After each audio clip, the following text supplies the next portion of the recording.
ಆತ್ಮೀಯ H16 news ಅರ್ಥಾತ್ ಹೇ ಸೀತಾರಾಮಗೆ ಸ್ವಾಗತ. ನಾನು ನಿಮ್ಮವ MI ಅಥವಾ ಮಲ್ಲಪ್ಪ ಜೋತಾವಾರ್. ಆದ್ಮೇಲೆ ಈಗ ತಾವು ದಿನ ಸುದ್ದಿಗಳನ್ನ ಅದರ ಜೊತೆಗೆ ವಿಶೇಷತೆಗಳನ್ನ ನೋಡ್ತಾ ಹೋಗಿ ವಿಶೇಷ ಈ ಮೊದಲನೇ ಸುದ್ದಿಯನ್ನು ನೋಡಿ.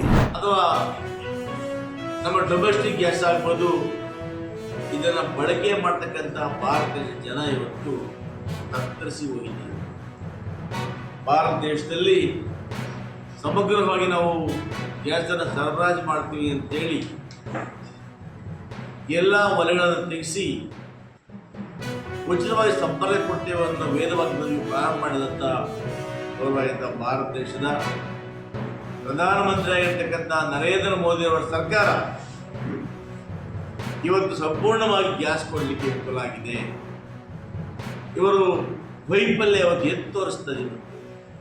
ಯಾಕಂದರೆ ಗ್ಯಾಸ್ ಕೊಡಬೇಕಾಗಿದ್ದಂಥವರು ಇವತ್ತು ವಾರ ತಕ್ಷಣ ಗ್ಯಾಸ್ ಅಭಾವ ಅಂತ ಹೇಳೋದು ತಪ್ಪು.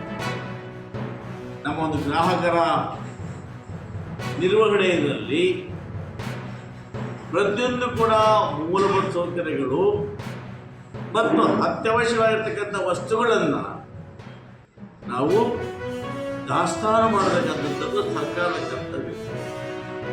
ಇವತ್ತು ಗ್ಯಾಸ್ ಯಾರಿಗೆ ಬರ್ತದೆ? ಆಟೋ ಚಾಲಕರು.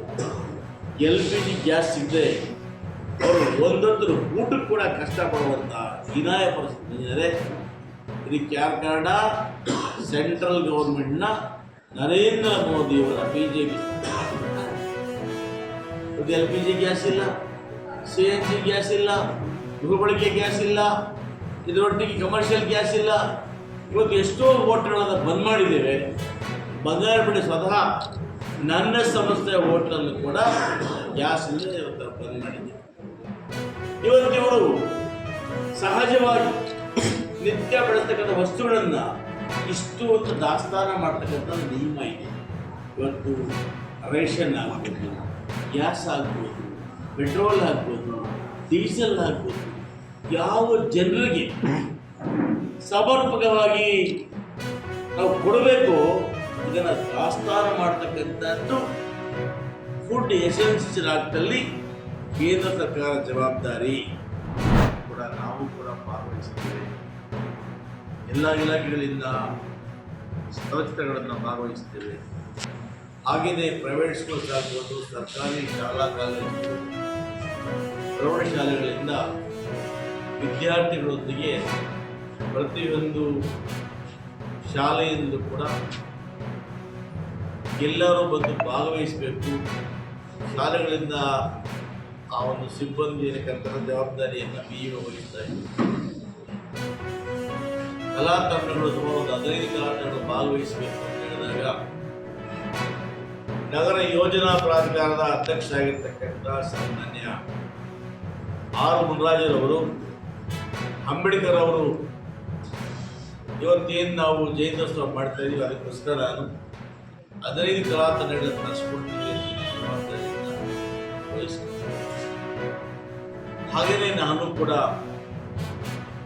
ತಾಲೂಕಿನಾದ್ಯಂತ ಬರ್ತಕ್ಕಂಥ ಎಲ್ಲ ಕಲಾ ತಂಡಗಳಿಗೆ ಅವರಿಗೆ ಪ್ರೋತ್ಸಾಹ ಮಾಡೋದು ಪ್ರೋತ್ಸಾಹಧನ ಮತ್ತು ಪ್ರತಿ ಕಲಾ ತಂಡಕ್ಕೆ ಒಂದು ಮೂಮೆಂಟನ್ನು ಕೊಡಬೇಕು ಮತ್ತು ಬರ್ತಕ್ಕಂಥವರಿಗೆ ಸುಮಾರು 10ರಿಂದ 15 ಸಾವಿರ ಜನಕ್ಕೆ ಮಜ್ಜಿಗೆ ಪ್ಯಾಕ್ ಕೊಡ್ತಕ್ಕಂಥದ್ದು, ಪಾನಕ ಕೊಡ್ತಕ್ಕಂಥದ್ದು, ಕೋಸಂಬರಿ ಇವೆಲ್ಲ ಮಾಡ್ತೀವಿ ಅಂತೇಳಿ ನಾನು ಜವಾಬ್ದಾರಿ ಮಾಡಿದ್ದೇನೆ. ತಾಲೂಕು ಆಡಳಿತದ ಎಲ್ಲ ಅಧಿಕಾರಿಗಳು ಕೂಡ ಈ ಒಂದು ನಗರದಲ್ಲಿ ಬಟ್ಟಿ ಕಟ್ಟೋದಾಗ್ಬೋದು, ಫ್ಲೆಕ್ಸ್ ಹಾಕೋದಾಗ್ಬೋದು, ಇವೆಲ್ಲವನ್ನು ಕೂಡ ನಾವು ಮಾಡ್ತೇವೆ. ಮಾಡ್ಕೊಂಡು ಬರ್ತಕ್ಕಂಥ ಅತಿಥಿಗಳಿಗೆ, ಕಲಾ ತಂಡಗಳಿಗೆ ಎಲ್ಲ ವ್ಯವಸ್ಥೆಗಳನ್ನು ಮಾಡೋದಾಗಿ ತಾಲೂಕಿನ ಎಲ್ಲ ಅಧಿಕಾರಿಗಳು. ಇದರೊಟ್ಟಿಗೆ ಸಮಾಜ ಸೇವಕರಾಗಿರ್ತಕ್ಕಂಥ ಬಾಬು ಅವರು ಕೂಡ ನಮ್ಮ ಮಟ್ಟಕ್ಕೆ ಕೈ ಜೋಡಿಸಿ ನಾನು ಕೂಡ ಕಲಾ ತಂಡಗಳಿಗೆ ನನ್ನ ಕಡೆಯಿಂದ ಮಟ್ಟಿಗೆ ಸೇರಿಕೊಂಡು ನನ್ನ ಕಡೆಯಿಂದ ಕೂಡ ಪ್ರೋತ್ಸಾಹವನ್ನು ಮಾಡ್ತೀನಿ ಅನ್ನೋ ಮಾತನ್ನು ನಮ್ಮ ಎ ಬಾಬರು ಕೂಡ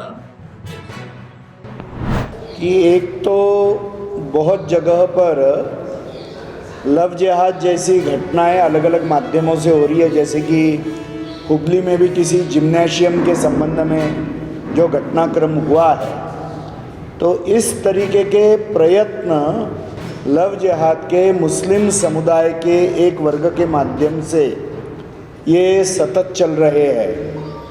और जो दिखाई दे रहा है कि ऐसी कोई घटनाएं जब होती है तो उसके विरुद्ध प्रशासन के माध्यम से कंप्लेंट नहीं लिया जाता है, एफआईआर नहीं लिया जाता है।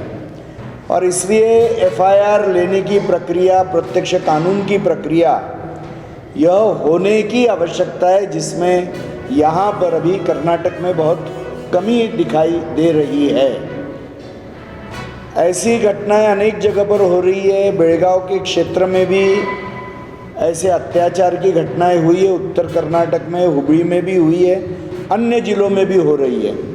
मगर सभी जगह पर समाज को जो अनुभव हो रहा है कि जहाँ पर हिंदुओं के ऊपर के अत्याचार की घटनाएं होती है तो पुलिस प्रशासन के माध्यम से जो एफआईआर लेना चाहिए वो लेने की प्रक्रिया ठीक से नहीं हो रही है। और इसलिए हम इसका कड़े शब्दों में निंदा करते हैं और हिंदू समाज को भी कर्नाटक में राज्य यानी सब तरीके से यह न्याय मिलना चाहिए, उसकी प्रक्रिया बहुत कमज़ोर दिखाई दे रही है। दूसरी बात हम देखेंगे तो आज मतांतरण का भी एक बहुत बड़ा षड्यंत्र यह कर्नाटक में बढ़ते हुए दिखाई दे रहा है।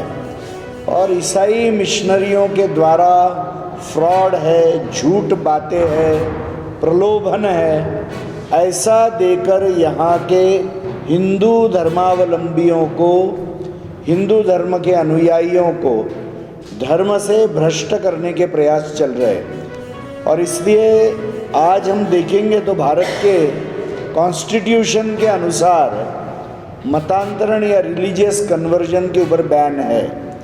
और प्रलोभन देकर, डर दिखाकर, झूठ बोलकर ये करना, ये तो कतई मान्य नहीं हो सकता है। और इसलिए इस तरह के योग्य कानून भी अनेक राज्यों में लाए गए हैं और कर्नाटक में भी ये कानून लाया गया था। मुंह बोली नहीं, ये एक डॉक्यूमेंटेड सिलेबस भी होगा जो ऑलरेडी हम हमारे ट्रस्ट में सारे आर्टिस्ट को सिखा रहे हैं। और सिखाने के बाद उनको ट्रेनिंग देकर एक फाउंडेशन कोर्स के तहत एक एग्ज़ामिनेशन भी रख रहे हैं। एग्ज़ाम के बाद उनको सर्टिफिकेशन देके उनको मैंने एम्प्लॉय भी किया है। तो अभी मेरे ट्रस्ट में तकरीबन 200 से ज़्यादा महिलाएं काम कर रही हैं, तो इनको हम सैलरी भी देते हैं। और ये सारा सैलरी अभी फ़िलहाल तो हमारे ट्रस्ट की तरफ से ही जा रहा है, बट फ्यूचर में काफ़ी सारे प्रोग्राम हैं जो अलाइन होते हैं हमारे गवर्नमेंट ऑब्जेक्टिव्स के तरफ से, नेशनल रूरल NRLM के तहत और वन डिस्ट्रिक्ट वन प्रोडक्ट के तहत भी हम इसको साथ ही ऑर्गेनाइज करना चाहते हैं। रूरल एम्प्लॉयमेंट जनरेशन प्रधानमंत्री योजना जो स्कीम है, स्किल इंडिया मूवमेंट जो है, वन डिस्ट्रिक्ट वन प्रोडक्ट के तहत, और जो भारत दर्शन का जो प्रोग्राम है उसके तहत हम सारा कुछ अलाइन करना चाहते हैं। एक लोकल टूरिज़्म के तहत भी एक हेरिटेज आर्ट विलेज बनाने का हमारा प्रपोज़ल है। तो आज हम यहाँ पे इसीलिए आए हैं। मेरे साथ मेरे सहयोगी ट्रेजरर मिसेस अरुणा राठौड़ है जो मेरे लेफ़्ट साइड में बैठे हैं। राइट साइड में मेरे एग्जीक्यूटिव, हाँ जी, मिसेस अरुणा राठौड़, ये है ट्रेजरर। और मेरे राइट साइड जो है मिसेस रंजिता राठौड़, ये है एग्जीक्यूटिव हेड मेरे ट्रस्ट के। मेरे माता जी है मिसेस धनलक्ष्मी राठौड़ जो जनरल सेक्रेटरी है।